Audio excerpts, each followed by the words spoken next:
Party to have a conversation on the current state of the nation as much as time will permit us. Good morning, sir, and welcome to the program. A very good morning to you, Dr. Abati. Morning, sir. Well, I mean, simple question. As they say in popular Nigerian lingo, how country? Balance. Yes. Well, I believe we dey, but we not dey can't pay. Well, what do you think is wrong, and what is the way forward? What should we do? I believe that for over 75 years that I have lived on this Mother Earth, I had never experienced or seen my nation in this situation. It's like we were headless. Nothing is going on.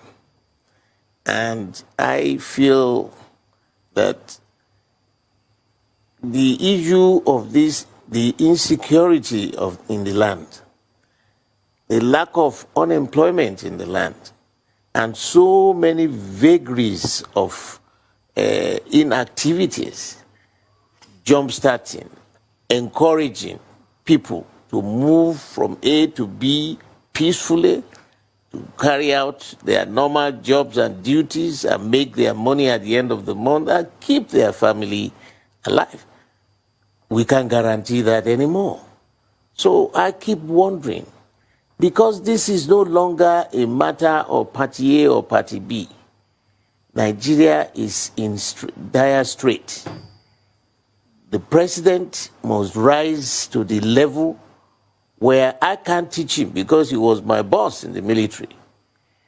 Now, there are so many ways, I believe, from my military training that you can approach the situation.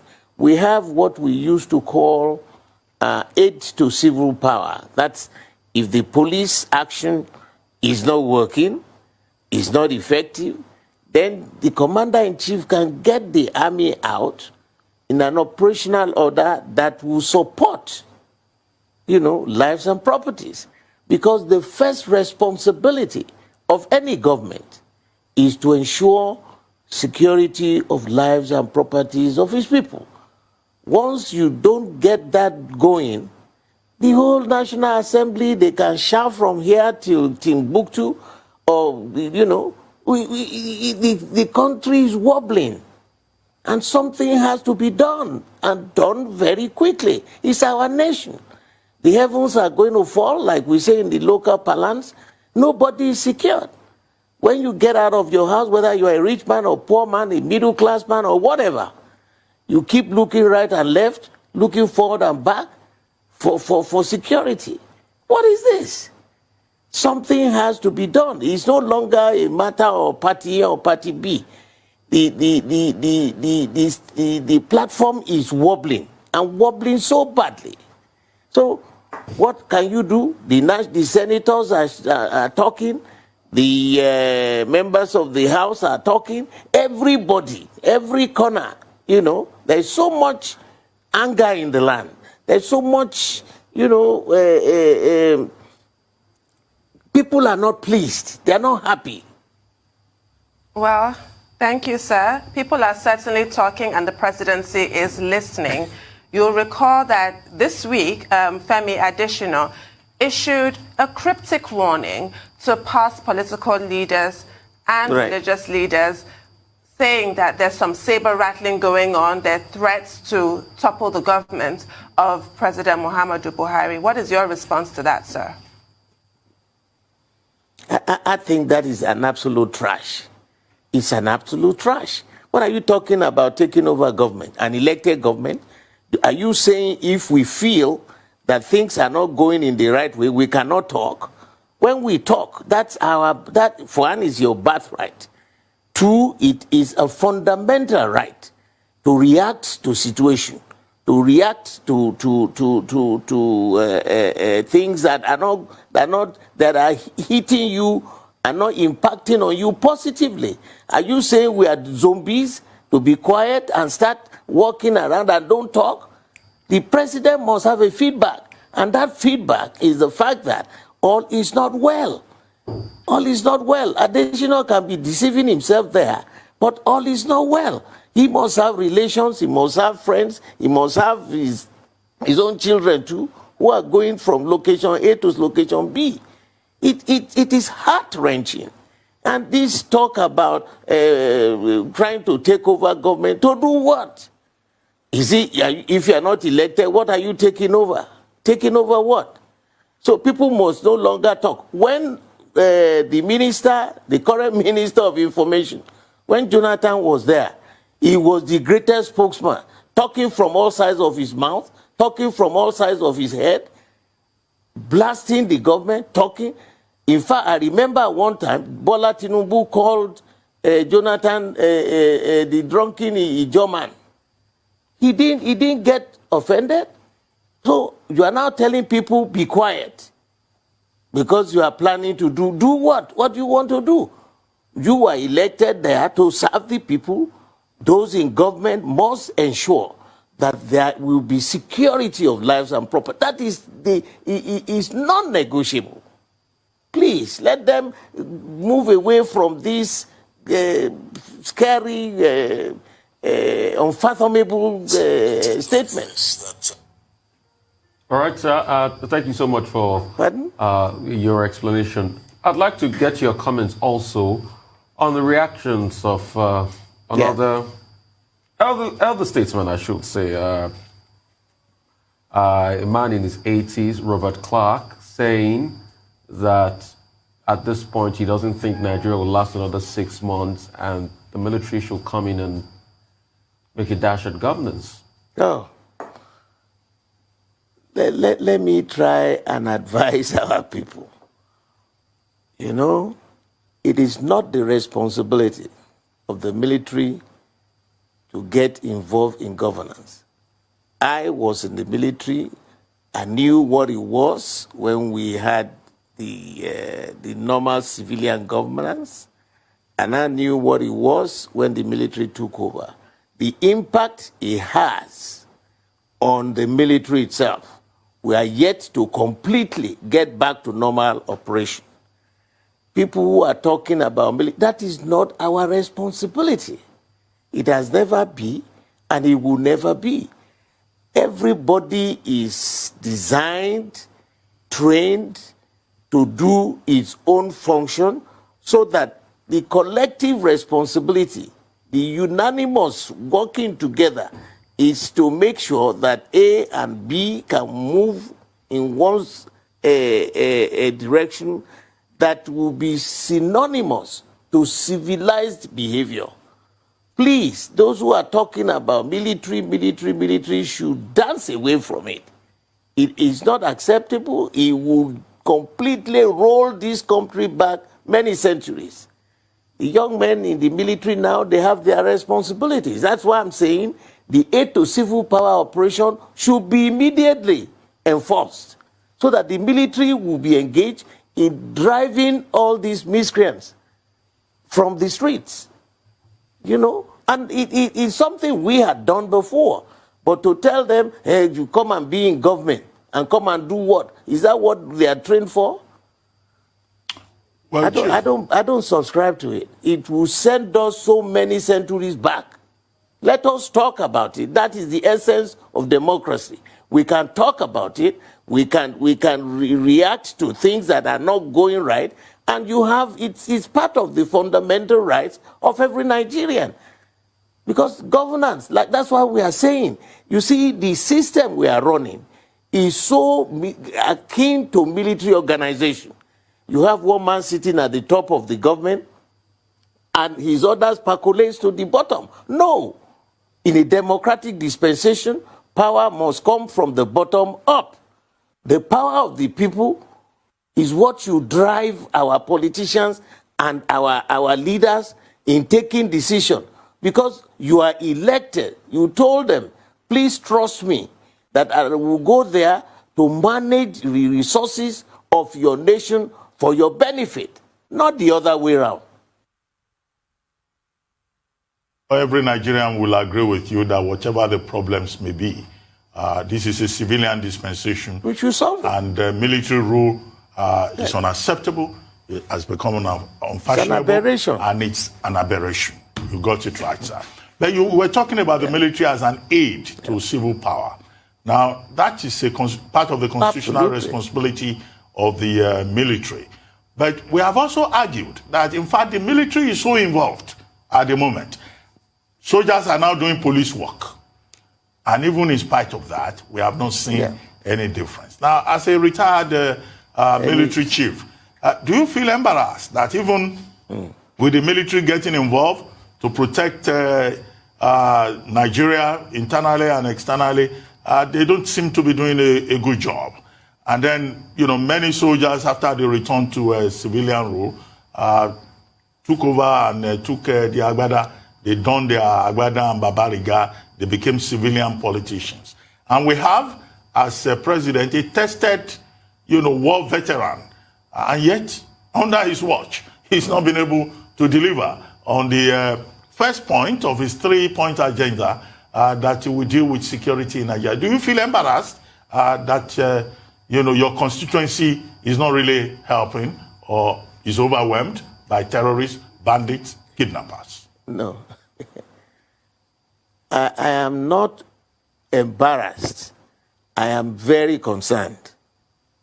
And saying that I'm concerned means a lot. Not embarrassed, because we are all Nigerians.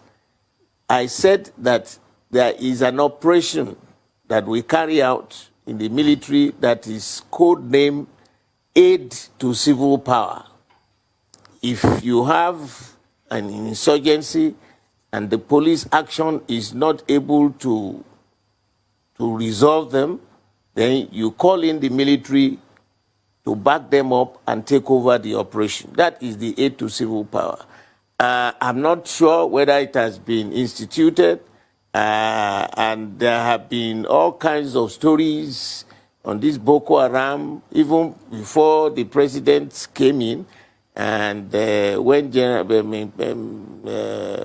President Jonathan was there, this thing was building up.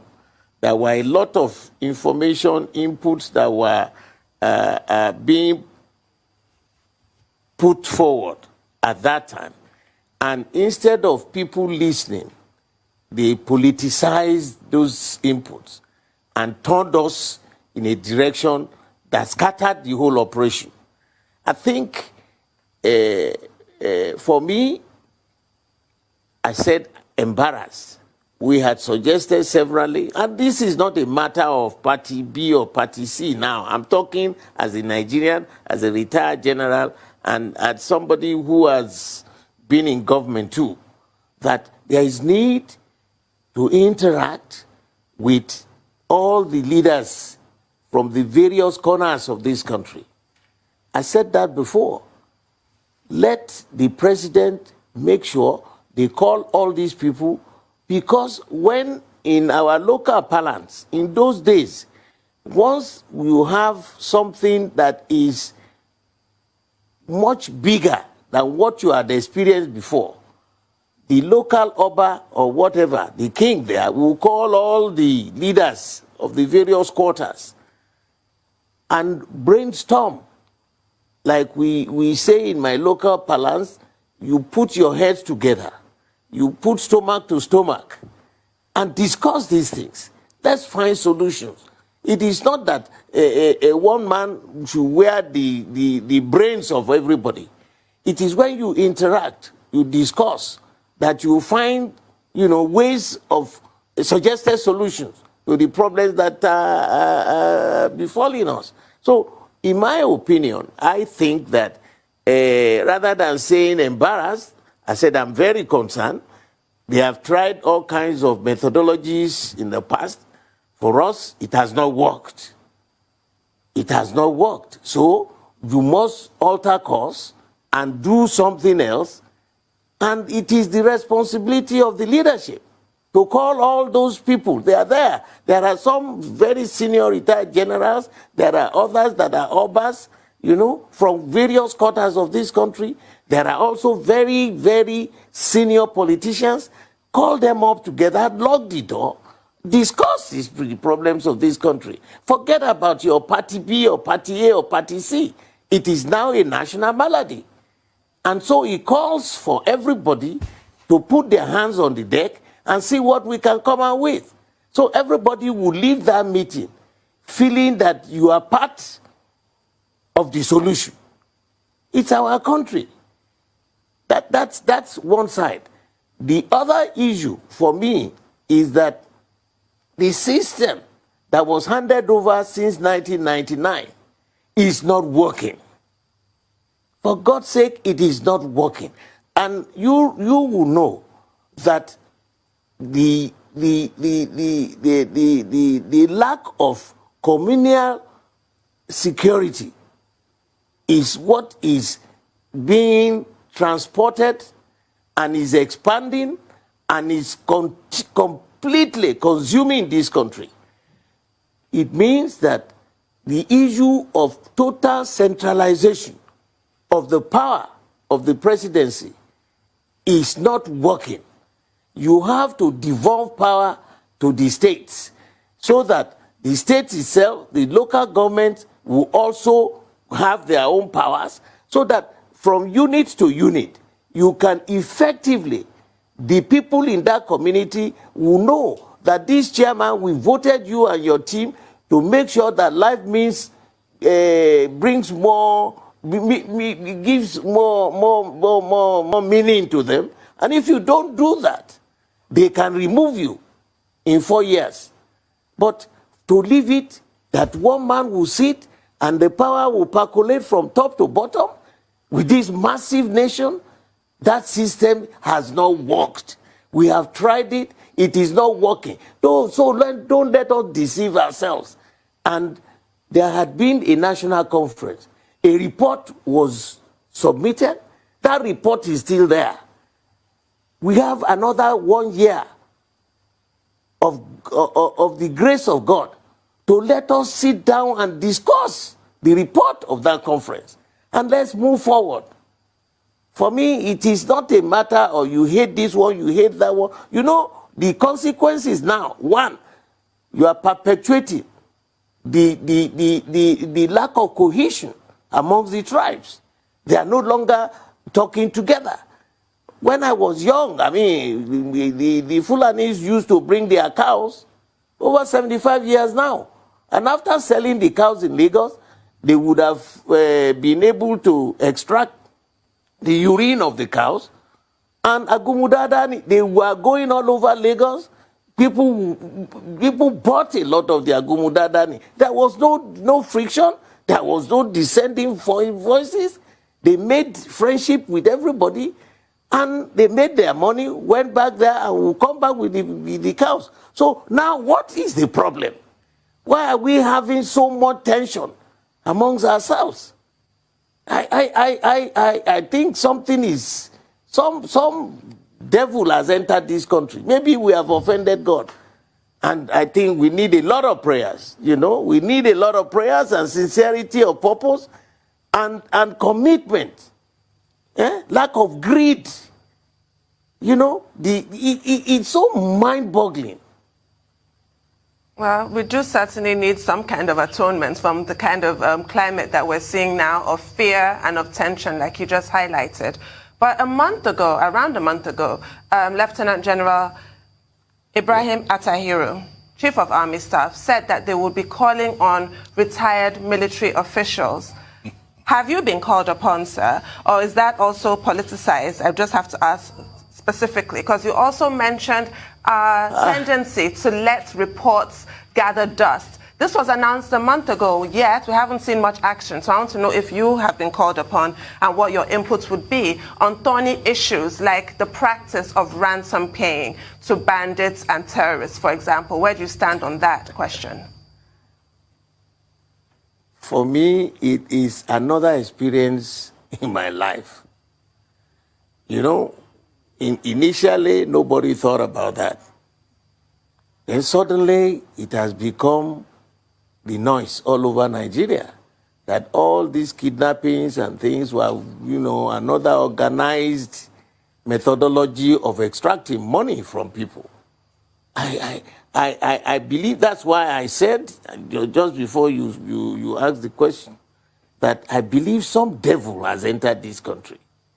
Because what do you gain? If people are genuinely, honestly engaged, they have a source of income, there is employment in the land, there is, you know, all the policies of business and all that are all working akin with the standard of civility. Who will now think of going to kidnap the child of Mr. A for a ransom, and it is organized? It is the lowest ebb of any civilization. He hasn't called me, and you know, the general, the chief of army, I haven't heard anything from anybody. But to me, that's something that is very strange in this land. What is going on? What is going on? Okay, if you kidnap the son of Mr. A today, and you collect the money, you use the money to feed yourself, to send your own children, you know that's an illicit and illegal money. Who can guarantee that your own child will not be kidnapped tomorrow for you to pay? Does that make sense? Does that make sense? I mean, one, we must, on moral suasion purposes, our religious leaders must come out and talk. Let us teach our kids the moral standards required in a civilized environment. What happened to the civics that we learned when we were young? If you do something evil to another man, who tells you that tomorrow that evil will not come into your house? What the hell is going on? He hasn't called me, but, you know, we have a pool of people that he can call. But this is my view. It's very, very heart-wrenching. Very heart-wrenching. Okay, and I mean, it's quite very painful what is happening in the country. But you talked about religious and moral leaders. But there's been a religious leader, or sheikh, that has been engaging with kidnappers. His name is Sheikh Gumi. I mean, what's your take on him? And I'll also ask you, what's your take on the presidential ambition of, can I use the word, your friend Bola Tinubu? Senator Bola Ahmed Tinubu. Oh, gosh. Well, let me say it in very clear language, in English language. To me, it's an insult to the civilized people of this country, those who are committed to national development, that the likes of him, first of all, we must, whoever is going to come to take over the mantle of this country, I am of the opinion that the system of governance we are running now is completely ineffective. It is so militarized in its structure, in its nature, and we cannot be waiting for others from one single person. Let the power be devolved to all the states so that in each area, you know, people, because as you go from one state to the other, the culture is different, the attitude is different, the resources are different. So it is the aggregation of all these states that will make this mighty nation. But to sit down in one place with somebody backing others like a military organization, it is not working. So for this man, this clown, saying he wants to be president, you should ask him, what did he do where he governed before? He has appropriated, we've been shouting about it, and I'm still saying it now publicly, that the EFCC should go urgently, to go and investigate the Alpha Beta company owned by him. They haven't paid any taxes since he started. I am reliably told that they garnered almost 30-something billion in 1 year, last year, from the treasury of this country. If that money is available, would they not have used the money to alleviate the sufferings, to give succor to the people, to millions of those people at the bottom of the base? Individually, one person took 34.7 billion by his company. Which tax did he pay? And we've been talking that EFCC should go. Even the former managing director wrote a petition. Up till now, I'm challenging the young man that is there now for the posterity of this nation, because he's no longer too young. At 40, he's no longer young. There were former heads of state that became heads of state at 31 or 32. Papa Olowo was 33 when he took over as premier, and Baba Obasanjo too was head of state when he was 39. So at 40, I believe your life really starts. They can be the turning point. Let him be bold enough and save his own generation. We must make sure that they investigate him. He is junketing all over the place. It's an insult to the civilized minds, those who have worked so hard in this country. And look at the joke. Suddenly, Lagos State government is now saying they're setting up a law. Nobody should go to EFCC. They should be the judge, the jury in their own case. What a mess. What a nonsense. Please, this nation must survive. If by whatever yardstick it becomes the head of state, I will cease to be a Nigerian. And I'm not joking. How? About Sheikh Gumi, I talked about. You talked about a moral compass, and a religious leader have been talking to some of these bandits and negotiating with them, and ransom still being paid anyway. Yeah, the Dr. Gumi, Sheikh Gumi, yeah. What he was saying, and I like people to be honest. You know what he said? I listened to it. He said he championed the fight against Jonathan during his period and was calling that Jonathan must resign because so much blood has been spilled.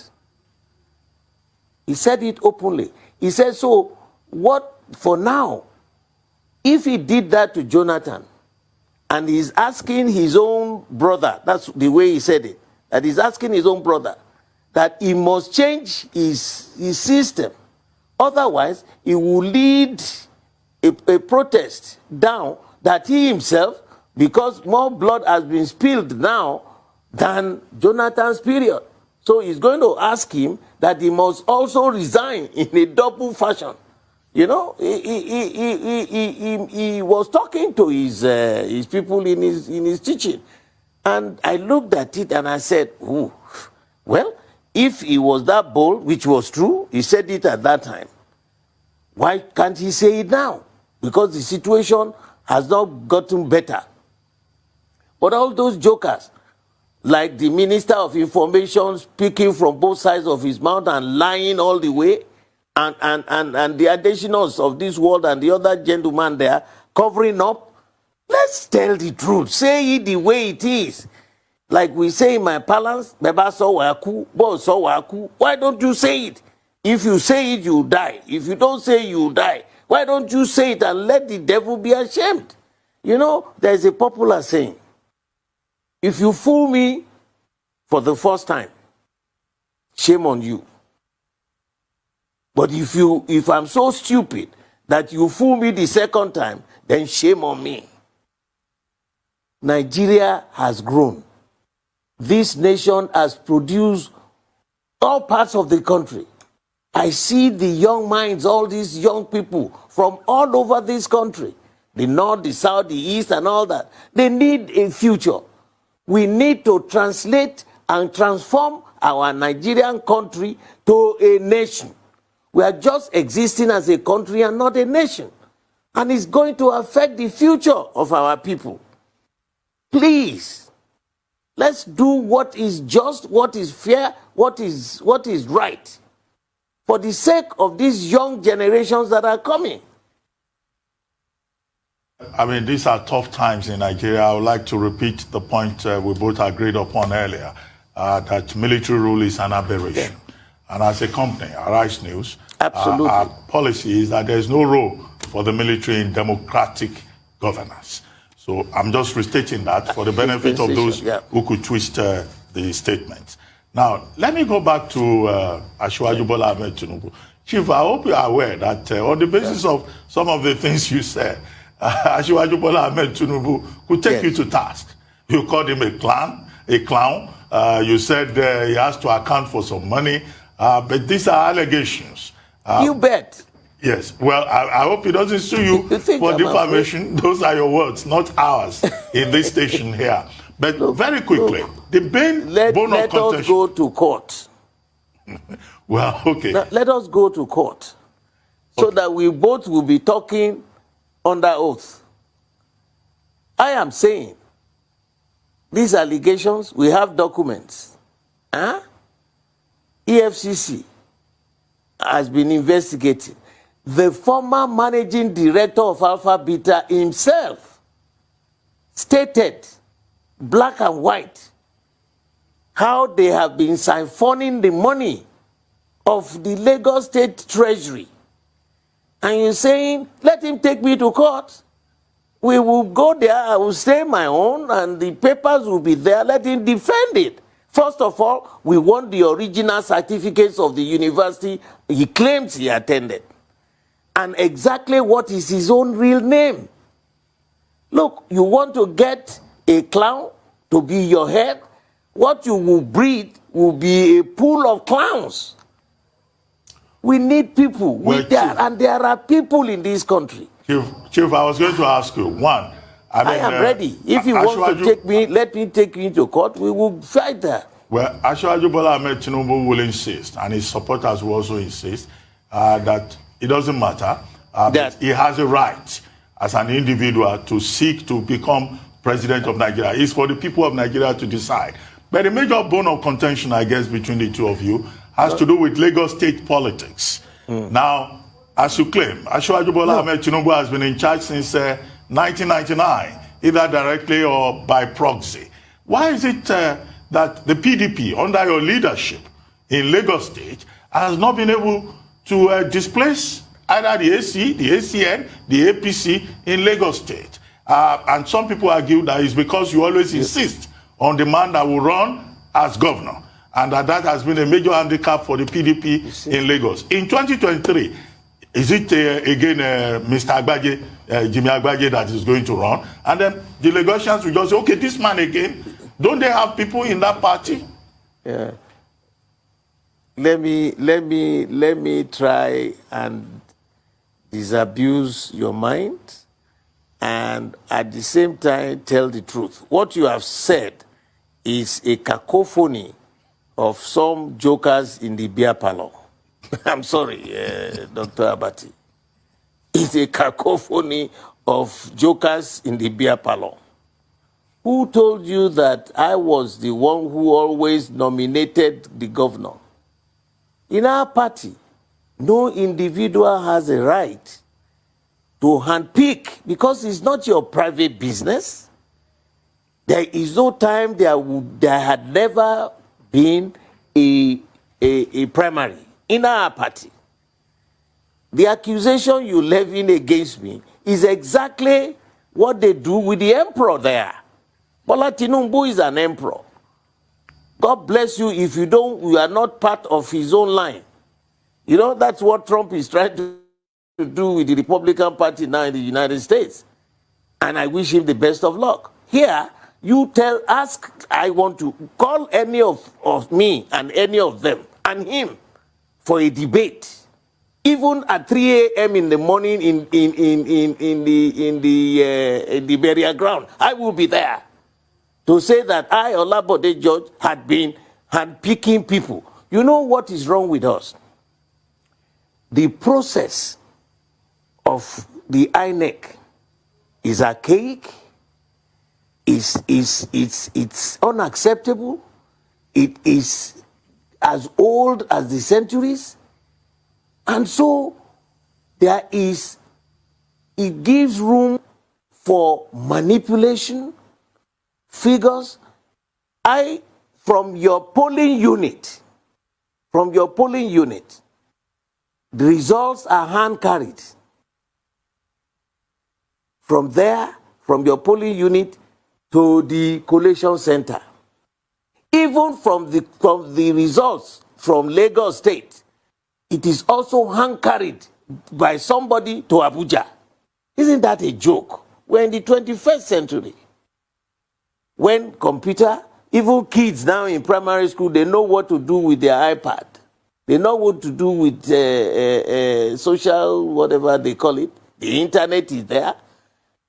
We have been asking government for us to be serious, that no intervention, no human intervention, even from across the waters in the riverine areas.